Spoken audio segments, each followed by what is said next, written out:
Hello, and welcome back to our listeners everywhere. You are tuned in to episode 64 of our podcast, and I am your host, Sochita. Today, we are diving into a topic that hits close to home for every parent, student, and citizen: education reform. We are looking at the lessons we can learn from the world's most successful systems. It is a pleasure to be here, Socheta. Education is not just about textbooks. It is the heartbeat of a nation's future. I have spent 30 years in this field, and I still get goosebumps talking about the potential for change. That passion is exactly why you are here, Mr. Sarone. When we look at global rankings, names like Finland, Singapore, and Estonia always pop up. But for many of us, it feels like a mystery. What are they doing that we aren't? Is it just about money? That is a common misconception. While resources matter, it is the philosophy that drives the success. Take Finland, for example. They don't start formal schooling until age 7. They prioritize play. They have no high-stakes standardized testing until the very end of high school. It sounds counterintuitive to our high-pressure culture, doesn't it? No testing? That sounds like a dream for most students. But seriously, how do they ensure quality without the constant pressure of exams? Trust. That is the magic word. They trust their teachers. In Finland, teaching is as prestigious as being a doctor or a lawyer. You need a master's degree just to enter the classroom. Because the teachers are so highly trained, the government trusts them to design their own curriculum.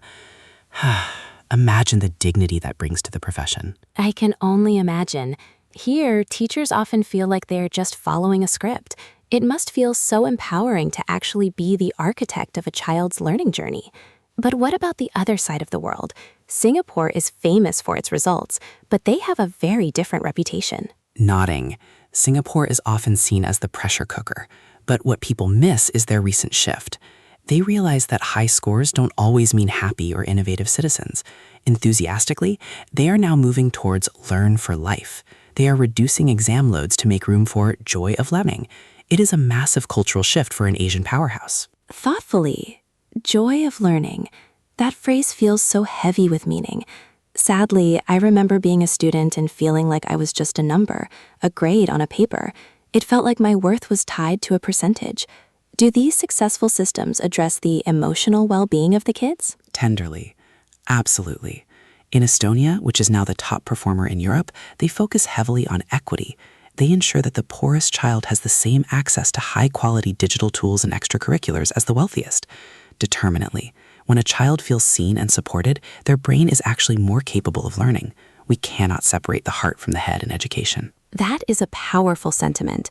Curiously, so if we were to bring these lessons home, where do we start? We can't just copy-paste Finland's model into our own culture, right? You hit the nail on the head. You cannot transplant a tree without checking the soil. We have to adapt, but we can start by elevating the status of our teachers. Seriously, we must pay them well, yes, but we must also give them the professional autonomy they deserve. We need to stop treating schools like factories and start treating them like gardens. A garden, where every child is a different type of flower. I love that image. But Mr. Sarone, what do you say to the skeptics? The ones who say, our kids are falling behind. We need more discipline, more hours, more drills. Patiently. I tell them to look at the data. The more is more approach leads to burnout and a lack of creativity. The world is changing. AI can do the drills. AI can memorize the facts. Emphatically, what we need are humans who can think critically, collaborate, and show empathy. You don't learn empathy through a standardized test. That is so true. It makes me think of the students who struggle. In these top-tier systems, what happens to the kid who is falling behind? Warmly.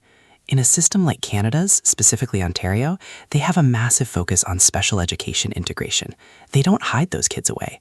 They provide extra support within the main classroom. Proudly, the goal is success for all, not just success for the fastest. It's about moving the floor up, not just raising the ceiling. Deeply moved. Moving the floor up. That is such a beautiful way to put it.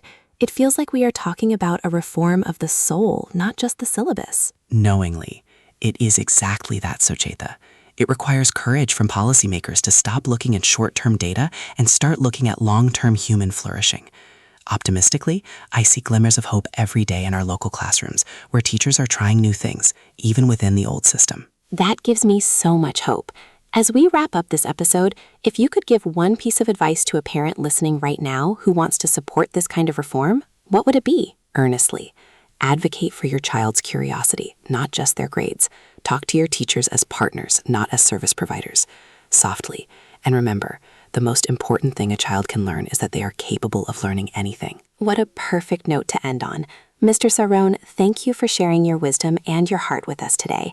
This has been eye-opening. Thank you for having me.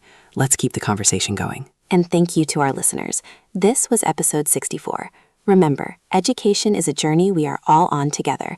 Join us next time as we continue to explore the ideas that shape our world. Softly. Goodbye for now.